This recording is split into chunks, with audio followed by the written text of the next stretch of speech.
তখন আপনি বলতেছেন সুবহানা রাব্বিয়াল আ'লা, আপনি ঘোষণা দিচ্ছেন ও আল্লাহ আপনি মহান, আপনার থেকে এই পৃথিবীতে কেউ বড় নাই। আল্লাহ ওখানে বসে আপনাকে ডাকতেছেন, ও ফেরেশতারা, এই আব্দুর রহিম, ওই অমুক তমুক ব্যক্তি অমুক বাড়ির লোকটা সিজদার মধ্যে গিয়ে একবার নয়, দুইবার নয়, তিনবার বলতে আছে আমি আল্লাহ বড়, আমি আল্লাহ বড়, আমি আল্লাহ বড়।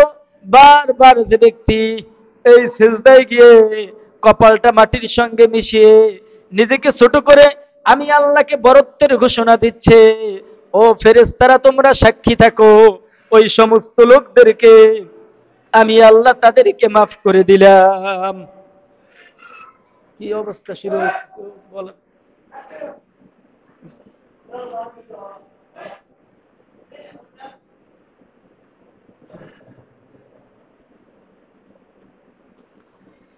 যারা বারবার আমাকে ঘোষণা দিচ্ছে,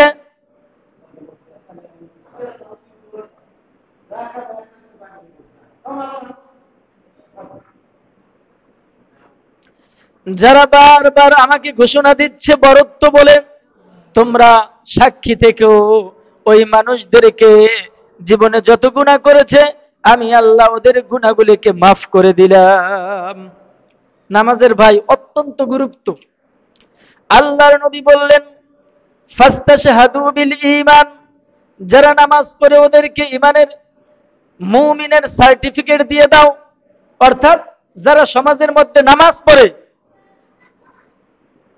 তাদেরকে আল্লাহর রাসূল বলছে ওরা যে মুমিন, তাদেরকে তোমরা সার্টিফিকেট দিয়ে দাও। অর্থাৎ তাদেরকে ঘোষণা দিয়ে দাও যে এই লোকগুলো মসজিদে এসে নামাজ আদায় করে আল্লাহর রাসূলের ভাষায় ওরা মুমিন।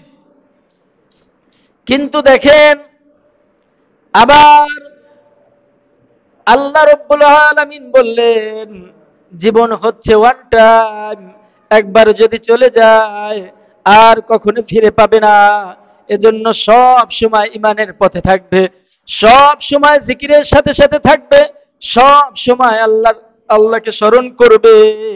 আর যদি স্মরণ না করে দুনিয়া থেকে বিদায় হয়ে যাও, অপরাধ করতেছো, এই অপরাধের মুহূর্তে যদি দুনিয়া থেকে বিদায় হয়ে যাও, তাহলে কবরের মধ্যে তোমার কি হবে সেটা কিন্তু আমরা বলতে পারবো না।